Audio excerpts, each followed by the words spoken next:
Bienvenue sur le podcast Bien dans mon ventre, le podcast à destination de toutes les personnes qui veulent faire la paix avec leur ventre et des professionnels de santé qui veulent approfondir la prise en charge des troubles digestifs.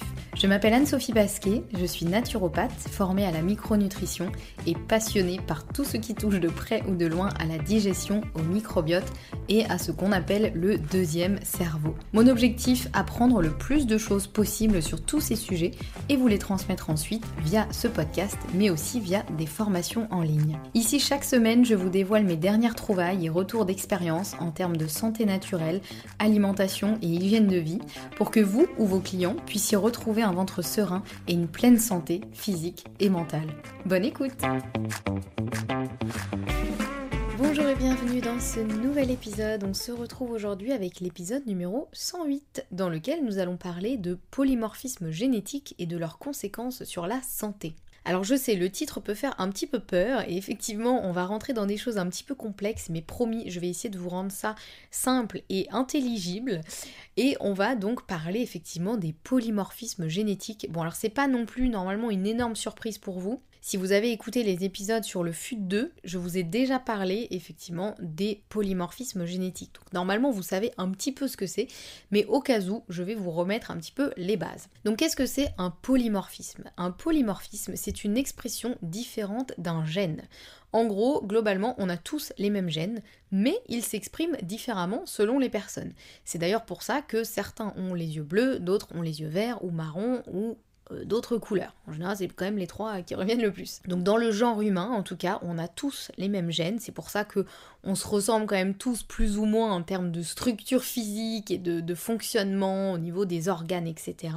Mais les gènes, ils s'expriment différemment et ça, c'est la beauté aussi de la chose. C'est pour ça qu'on est quand même tous différents. On se ressemble, mais on est tous différents. Et donc c'est pour ça qu'il y a des variations que l'on voit nous au niveau physique, mais c'est pareil au niveau de la santé. Il y a des polymorphismes, donc des expressions différentes des gènes qui font que nos organes peuvent fonctionner légèrement différemment d'une autre personne. Il faut savoir que ces polymorphismes, il en existe beaucoup et ils ont plus ou moins de conséquences. Donc là, on va en voir un petit peu quelques-uns. L'idée, c'est pas du tout de vous faire une liste exhaustive parce que là, on est parti pour un podcast de 3 semaines à peu près.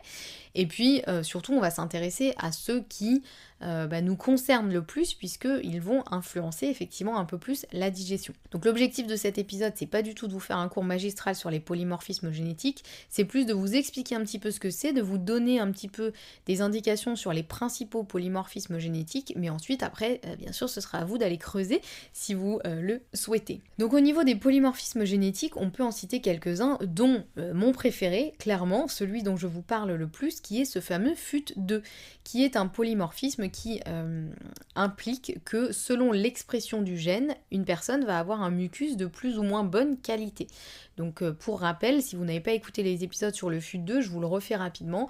Il peut y avoir 3 profils, donc 3 façons pour le gène de s'exprimer. Un profil que l'on appelle sécréteur, donc là c'est les personnes qui n'ont aucun problème de mucus, a priori en tout cas, les gènes font que les gènes vont s'exprimer d'une façon qui va faire que le mucus va être sécrété de la bonne façon, donc ça c'est tout bon. Ensuite il y a le profil sécréteur hétérozygote, donc là ça veut dire que la personne elle est entre les deux, c'est-à-dire que elle a un gène, parce qu'on a 2 gènes à chaque fois, un gène qui s'exprime bien et un autre qui s'exprime pas super bien. Donc ça veut dire que le mucus sera de qualité moyenne, donc là il faut voir au cas par cas en fonction des conséquences. Et puis le troisième c'est le profil non sécréteur, donc là ça veut dire que la personne elle a les 2 gènes qui contiennent ce polymorphisme génétique qui fait que le gène va moins bien s'exprimer, on va dire, en tout cas s'exprimer d'une façon qui fait que la personne va sécréter moins de mucus, notamment intestinal, mais ça touche tous les mucus du corps, hein. Et donc, s'il y a moins de mucus, ça implique forcément une moins bonne digestion, puisque moins bonne protection de la muqueuse, moins bon microbiote, etc. etc. Je vous refais pas toute l'histoire, puisque j'en parle dans les épisodes sur le FUT2. Si vous les avez pas écoutés, je vous remets le lien vers ces épisodes en description de celui-ci. Mais voilà, moi celui-ci, c'est le premier dont j'ai entendu parler, ce fameux FUT2. C'est la première fois que j'ai entendu parler vraiment des polymorphismes génétiques, en tout cas avec ces conséquences-là. Et celui-ci, il est quand même important, puisqu'il faut savoir que 20% de la population population, alors je crois que c'est de la population caucasienne, et profil non sécréteur. Donc ça fait quand même beaucoup de personnes finalement, 20%. Donc ça vaut le coup de creuser. Voilà, c'est pareil, je vous renvoie vers les épisodes sur le FUT2 si vous souhaitez en savoir plus. Mais il faut savoir qu'un autre polymorphisme que l'on peut avoir, c'est au niveau de la détoxification. Donc au niveau du fonctionnement du foie, puisque c'est le foie, notre principal organe de détoxification, eh bien, il y a plusieurs polymorphismes qui peuvent intervenir et qui font qu'on ne détoxifie pas de la même façon les médicaments, les toxines, mais aussi les hormones. Donc c'est pour ça aussi que, par exemple, si on prend deux personnes, qu'on leur donne la même dose de médicaments, elles ne vont pas réagir de la même façon. C'est pour ça qu'il y a des personnes qui ont notamment beaucoup d'effets secondaires avec certains médicaments et d'autres qui n'auront quasiment pas d'effets secondaires avec le même médicament. Bah, c'est une des raisons, il y en a plusieurs, mais une de ces raisons-là, c'est effectivement les polymorphismes génétiques qui fait qu'on va pas tous détoxifier de la même façon les médicaments, donc on va pas tous les utiliser de la même façon et les éliminer de la même façon. Donc ils n'auront pas la même action chez tout le monde. Donc idéalement, il faudrait, dans une médecine peut-être du futur, il faudrait qu'on sache tous nos polymorphismes pour pouvoir justement adapter en fonction de ça la dose de médicaments qu'on va prendre, etc. Voilà, ça ce serait un petit peu l'idéal, peut-être ça arrivera un jour, on ne sait jamais. Donc au niveau de la détoxification, je vous ai dit effectivement, il y a notamment les médicaments, les toxines, mais aussi les hormones. Et par exemple, pour les hormones et notamment les œstrogènes, il existe en gros à peu près 3 voies de détoxification des œstrogènes. Une, on va dire, qui est parfaite, c'est-à-dire que les œstrogènes sont bien éliminés par le foie et ensuite ils sont inactifs et donc ils partent dans les selles notamment.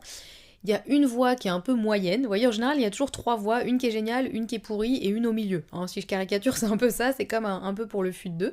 Donc il y a une voie qui est moyenne et il y a une voie qui, elle, est plus mauvaise, c'est-à-dire qu'on considère qu'elle est toxique. Parce qu'en fait, dans la détoxification, il y a un petit peu un bug qui fait qu'au lieu d'éliminer les œstrogènes, le foie va créer des œstrogènes qui vont être finalement encore plus actifs que la molécule de base. Donc c'est comme si, comment vous trouvez une petite métaphore filée un peu, si on prend une pile, par exemple une pile qui est normalement vide, déchargée, il n'y a plus de batterie, normalement vous la mettez au recyclage, et donc au recyclage, il désactive la pile et il l'élimine. En gros, voilà, ma métaphore est un peu bancale, mais essayez de me suivre. Et donc si jamais le processus de recyclage fonctionne moins bien, il se peut que votre pile, elle soit en fait rechargée, on va dire, mais rechargée à une puissance qui est beaucoup trop forte pour elle, et donc cette pile, elle devient dangereuse, parce que imaginons, si vous la branchez dans un appareil, elle va faire cramer l'appareil. Voilà, vous me suivez à peu près. Sachez que je ne prévois pas mes métaphores à l'avance, donc c'est totalement de l'improvisation. Ça explique ce que ça explique. Donc pour les œstrogènes, c'est un petit peu pareil. C'est-à-dire que la voie de détoxification, qui on va dire est mauvaise, eh bien elle crée des molécules qui sont encore plus actives que les œstrogènes de base.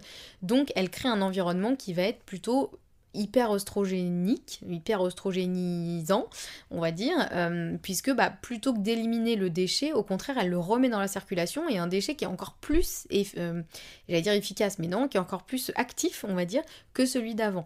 Alors que normalement, le corps, il pensait qu'il l'avait éliminé. Donc, vous voyez un peu le bins que ça peut créer. Donc ça, c'est un exemple parmi d'autres, mais c'est vrai que la détoxification des œstrogènes, c'est quelque chose dont on parle de plus en plus, notamment pour des problématiques hormonales, comme l'endométriose, comme le SOPK, comme plein d'autres problématiques liées de près ou de loin aux hormones. Donc ça, c'est quand même un point qui est important, puisque en fait, d'une personne à l'autre, soit la personne va bien détoxifier ses œstrogènes, donc tout va bien, soit finalement elle se crée elle-même une espèce de toxicité, juste parce que son foie ne détoxifie pas bien les œstrogènes, donc elle se crée un environnement plutôt à risque d'hyperœstrogénie. Heureusement, il existe des solutions. Si on est dans ce cadre, par exemple, de mauvaise détoxification des œstrogènes, on peut prendre des compléments alimentaires ou consommer en plus grande quantité certains aliments qui vont aider à mieux détoxifier tout ça. Mais bon, il faut le savoir, quoi. Si on le sait pas, forcément, on peut pas agir dessus. Donc voilà, ça c'était un exemple un peu de polymorphisme qui peut impacter effectivement la détoxification. Une autre situation qui est aussi impactée par les polymorphismes, c'est la méthylation. Alors la méthylation, c'est un mécanisme complexe que je vais pas essayer de vous expliquer ici parce que franchement, je suis pas sûre moi-même d'avoir vraiment bien compris ce que c'était que ce mécanisme, et pourtant j'ai passé des heures dessus, vraiment. Mais en gros, c'est un mécanisme complexe qui intervient dans beaucoup de mécanismes du corps et qui permet notamment de rendre certaines vitamines plus biodisponibles. Il permet aussi de détoxifier certains composés, etc. Enfin, vraiment, la méthylation, ça intervient dans quasiment tous les mécanismes de santé. Et aujourd'hui, il existe beaucoup de polymorphismes qui font que la méthylation, elle se fait pas super bien. Donc ça, c'est pareil, c'est intéressant de le mesurer parce qu'en fonction de ça, on peut agir dessus, mais si on le sait pas, bah, on peut pas agir dessus. Et sachant que ça, il n'y a pas forcément de symptômes évidents, vous voyez, il n'y a pas forcément un truc où on se dit « Ah, si tu as tel symptôme, ça veut dire que tu as un polymorphisme ». Non, c'est des choses qu'il faut malheureusement tester et aller voir au niveau génétique ce qui se passe pour voir si effectivement bah, on a ce polymorphisme et dans quelles conditions et quelles sont les conséquences. Donc voilà, la méthylation, je vous en dis pas beaucoup plus, parce qu'encore une fois, c'est hyper complexe et pour être tout à fait honnête, moi-même, je me mélange les pinceaux avec tout ça. Mais en tout cas, voilà, il existe plusieurs voies, pareil, comme pour la détoxification, il existe plusieurs voies de méthylation, et donc en fonction des polymorphismes, ça part dans ces différentes voies, et donc ça se fait plus ou moins bien, et ça a des grosses conséquences à beaucoup de niveaux et sur beaucoup de systèmes de santé. Et enfin, un autre polymorphisme, encore une fois, la liste n'est pas exhaustive, mais un qui est quand même important et dont je vous ai déjà parlé, celui-ci, c'est dans la transformation des oméga 3 en EPA et DHA.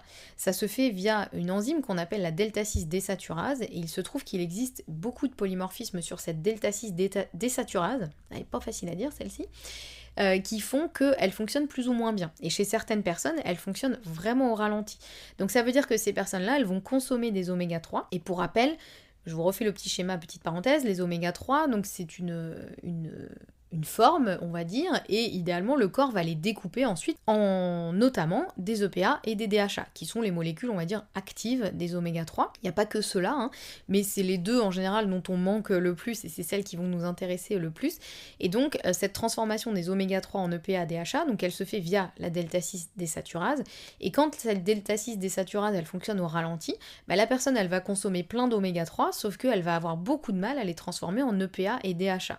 Donc ça veut dire que le corps, il va avoir beaucoup de mal à les utiliser, parce que le corps ne peut pas utiliser une molécule d'oméga 3, il doit la découper pour pouvoir l'utiliser ensuite, prendre les petits morceaux dont il a besoin, notamment les petits morceaux comme l'EPA et le DHA. Donc si cette delta-6 désaturase fonctionne au ralenti, bah c'est dommage, parce que la personne, elle aura beau consommer des oméga 3, et encore faut-il qu'elle consomme des oméga 3, elle va quasiment pas pouvoir les assimiler, puisque elle va pas pouvoir les découper comme il faut et les utiliser comme elle a besoin. Donc ça c'est pareil, il existe des moyens de contourner un petit peu tout ça, notamment par exemple de prendre directement des EPA et des DHA, mais tout ça il faut le savoir. Donc c'est pareil, idéalement il vaut mieux le mesurer quand c'est possible pour savoir un petit peu où on en est. Donc comment on fait justement pour tester tout ça? Comment on fait pour savoir un petit peu nos polymorphismes génétiques? En général, on le teste soit via un prélèvement sanguin ou un prélèvement de cellules. Par exemple, on va frotter comme un petit coton-tige à l'intérieur de la joue pour prélever quelques cellules. Et ensuite, au niveau du labo, ils vont carrément rentrer dans notre ADN. Donc il faut un consentement signé, etc. C'est quand même pas rien, puisque là, les gens vont aller voir ce qui se passe dans votre ADN. Et l'ADN, c'est quand même notre carte d'identité. Et ensuite, ils vont vous dire, bah oui, votre gène, il s'exprime de telle façon, etc. Sauf, par exemple, pour la détoxification des œstrogènes, là, on va mesurer carrément les résultats de détoxification dans les urines, puisque du coup, là, les œstrogènes vont être éliminés via les urines. Donc, on va mesurer les premières urines du matin, on mesure combien il y a de molécules de telle transformation, et on fait un peu le ratio et on voit vers quelle voie ça part. Donc ça, c'est un peu une exception, on va dire, mais sinon, en général, ça se teste via l'ADN. Bon, il faut savoir par contre que ça coûte un petit billet, donc soit vous pouvez faire tous vos polymorphismes, mais dans ce cas-là, je sais même pas combien ça coûte, mais je pense que c'est plusieurs milliers d'euros. Et je connais pas de labo qui fait ça, je pense qu'il doit y en avoir, mais peut-être pas en France. Ou alors vous testez vraiment ceux qui sont vraiment importants pour vous en fonction de vos problématiques, justement, en fonction de vous, vos symptômes, vos risques aussi, en fonction des antécédents familiaux, etc. Voilà. Donc par exemple pour la digestion, le FUT2 c'est un de ceux qui nous intéresse le plus, mais il en existe d'autres qui sont aussi importants pour la digestion. Voilà, c'est vraiment à faire un petit peu au cas par cas.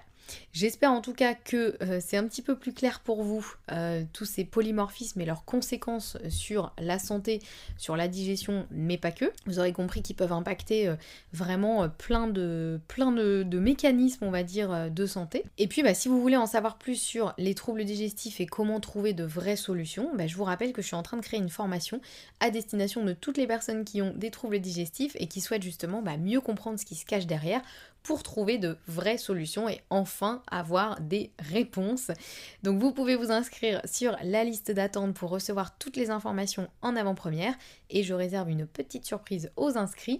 Je vous mets le lien en description de cet épisode, en sachant que dans cette formation, on abordera toutes les causes des troubles digestifs, les polymorphismes justement qui nous intéressent pour la digestion, mais aussi les solutions. On abordera la question est-ce qu'il faut manger sans FODMAP, comment limiter les ballonnements, comment savoir si son microbiote est déséquilibré, etc. etc. Je vais dévoiler le programme de cette formation aux inscrits à la liste d'attente dans très peu de temps, donc n'hésitez pas à vous inscrire si ça vous intéresse. Je m'arrête là pour cet épisode, j'espère qu'il vous aura paru à peu près clair. N'hésitez pas si vous avez des questions, vous pouvez m'envoyer un petit message sur Instagram ou par mail, je vous remets tout ça en description de l'épisode. Je suis toujours ravie d'avoir vos retours sur les épisodes et de répondre à vos questions aussi si vous en avez. Et puis s'il y a des thématiques que vous souhaitez que j'aborde dans le podcast dans les prochains épisodes, et bien pareil, n'hésitez pas à m'envoyer un petit message et à me dire un petit peu tout ça et je verrai ce que je peux faire. Nous on se retrouve la semaine prochaine avec un nouvel épisode et en attendant, prenez bien soin de vous.